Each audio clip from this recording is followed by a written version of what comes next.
Hi everyone. So how is everyone doing?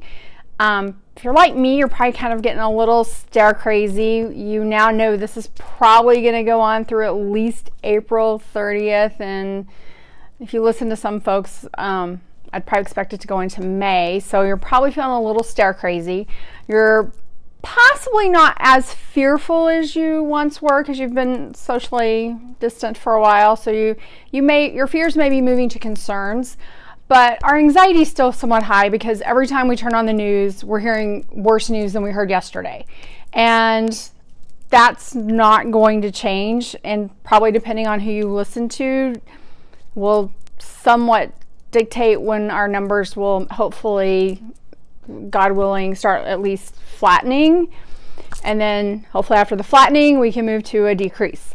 But when you hear those numbers and you hear those stories, and we all know what's going on, if somebody isn't surviving this, they're not surviving it, and they're not with their loved ones. They're with doctors and nurses who are doing the best they can to take care of them. But it tugs on our heart, and it makes us sad. Even if you and your family are safe in self-isolation, you know somebody's family is hurting, and that's always, I think, a challenge, even for optimistic, mostly happy people, because we're empathetic, and it's again, it just makes us a little sad. So, and unfortunately, like in so many situations, when there's a call to help resolve something, to help fix something, there's usually something to do besides maybe writing a check. There's usually, some kind of activity you can do, and what we're being told is to stay home.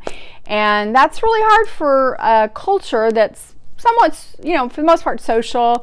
Most people in our country do like to work, regardless of maybe some misnomers out there. We like to be productive. We're a productive kind of culture, and so when you're told to stay home for weeks, that can be a challenge for us. So this week, maybe what I would kind of encourage you to do is try to make a list of people you haven't talked to on the phone in maybe a long time, and try to call one each day, even if you're just leaving them a voicemail. So come up with a list of 30 people.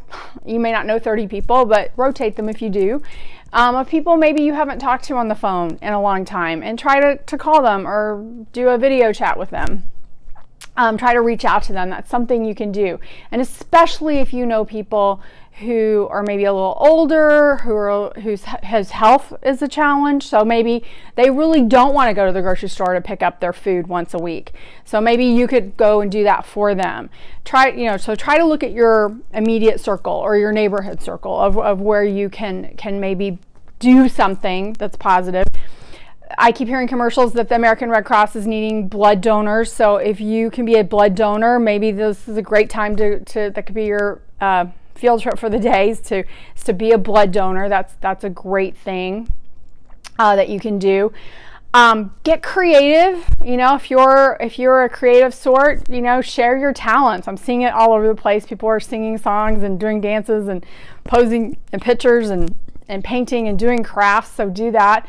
Start your spring cleaning early so that you've got a list of what you're trying to get accomplished, to maybe pick a closet each day, or a room, or a little nook and corner, because you're going to have some time to, kind of whittle that list off a little bit at a time. I'm predicting that we're going to have the most magnificent flowers in people's yards this season. I think people are out gardening, so try to do your gardening. Try not to overwalk your dog, because that they're trying to hide now. I keep seeing pictures of that. So try to get your exercise and do what you can with that. But like I said, try not to overwalk your dog. Stay in touch on social media, but in all honesty, I've even found I'm having to somewhat limit my social media. So try to limit your social media, limit your news, so that it's not consuming you. Find new shows on Netflix or one of the other streaming services. I try to watch Hallmark before I go to bed every night, so that I'm going to bed on happy stories, because being happy is important, because it does help keep your immune system up. So we're trying to keep our vibe up, which is going to become a bigger challenge as this goes on. So I would love to know how you're doing. Let me know, and looking forward to talking to you guys either later this week or early next week. Bye.